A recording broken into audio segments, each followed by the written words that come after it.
Well, hello, welcome back. Gracias for watching. I have definitely picked up a fluent level of Spanish, that is for sure. Today is our second World Cup of the save, and it will be our final episode with Mexico, as of course last time we did manage to finally win the Gold Cup at the second time of asking, so we will be moving on to another region for another shot at one of the other challenge trophies. Now this World Cup is being hosted in Mexico as well as Canada and the USA, so we haven't actually had to qualify for this, and we do have some home advantage. I don't really expect to win, but then I didn't expect to reach the final 4 years ago with Norway, so who knows what will happen. We have had a range of friendlies since last time, and they've all been wins and really solid performances, the big plus being Max Silva scoring 5 more goals and cementing his place up front. In November we had 3 of the most random job offers of all time, as the Czech Republic, Iceland and Russia all offered me the job. None of them are qualified for the World Cup, so why on earth they think I would go to them, I have no idea. They're not even offering loads of money. Not that we can even do anything with money in the game. I mean, can we have a personal life section SI next year maybe? Probably not. But anyway, here's the squad. No major changes from last year because I like the consistency. Our group is actually quite tricky with Egypt and Switzerland, and the FA expect the third round, which they're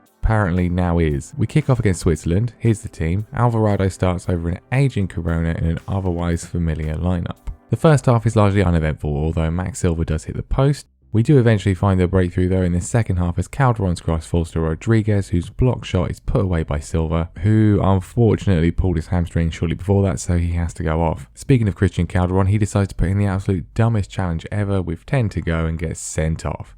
Brilliant. We go defensive to hold on, but Switzerland get a corner in injury time, which comes to Noah Okafor, who scores a pretty undeserved equaliser.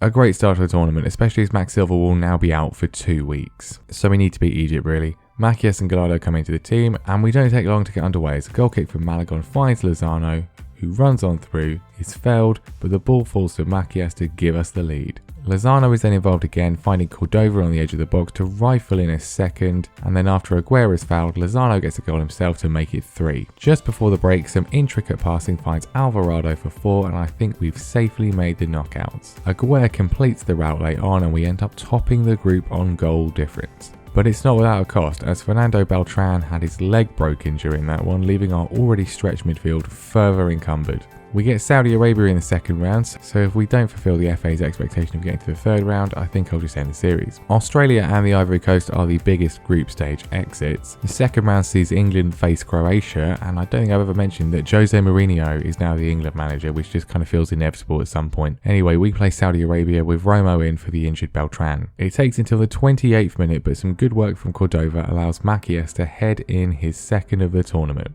We then work another chance as Alvarado is able to tap in for 2 before the break to put us well in control. In the second half we waste a bunch of chances, but we were never really in any form of danger, and we're able to hold on, win and fulfill the FA's expectation of going into the third round, which is actually the last 16 these days. We get drawn against Belgium for that one though, and that is definitely a bigger test. Plenty of scalps and potential next jobs in the second round though. Argentina, Spain, South Korea, Senegal and Portugal are amongst the teams all dumped out. When we go to face Belgium, we get some more fantastic injury news as Alvarado isn't fit and both Edson Alvarez and Cesar Montes are suspended. I mean, I already wasn't expecting to win this, but now neither of my best centre backs are available. I seriously doubt we will win against this Belgium team. Belgium unsurprisingly do have the game's first chance as Yuri Tielemans gets this shot away, but it's well over. And then nothing else happens in the rest of the first half, or indeed the second half. Although we do get this weird glitch, as Romo gets injured the second I sub on Lainez, and the game forces me to sub him off, meaning I get 4 subs in the regular 90, which is well against the rules. I'm not complaining too much, but then the game doesn't allow us to have an extra one in extra time, and the squad are all basically dead. With that in mind, it doesn't take too long for Divock Origi to steal in to give Belgium the lead. And then as we press forward for an equaliser, Adnan Januzaj lashes home a second and we are out. Not an awful performance, but not anything really particularly good, but this was really just a way of getting a new job, so I'm not too bothered. And there will surely be plenty to choose from. Italy, Holland and Norway all exit as well. This leaves France, Denmark, England, Belgium, Chile, Ghana, Germany and Brazil at the quarterfinals. Jose's England hold the course, knocking out Belgium, while double holders France are finally felled by surprise package Denmark. Germany are battered by Brazil, while Chile beat Ghana to reach their first semi-final. Both surprise semi-finalists are then knocked out, so it's Brazil versus England in the final. Can Jose win the World Cup with England in the ultimate troll? Nope.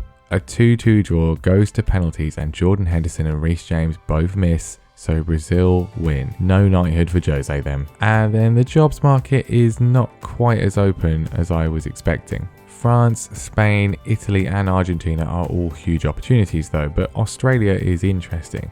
The Asian Cup is next year, but the Aussie team doesn't seem particularly great. They offer us the job along with Spain, Portugal and Italy. They're all tempting, but I think, though, look at how potentially filthy this Italian team is. I think it's time for a serious crack at the Euros and the World Cup. We can go to Asia, Africa and South America later on. I think it's time to go Italian.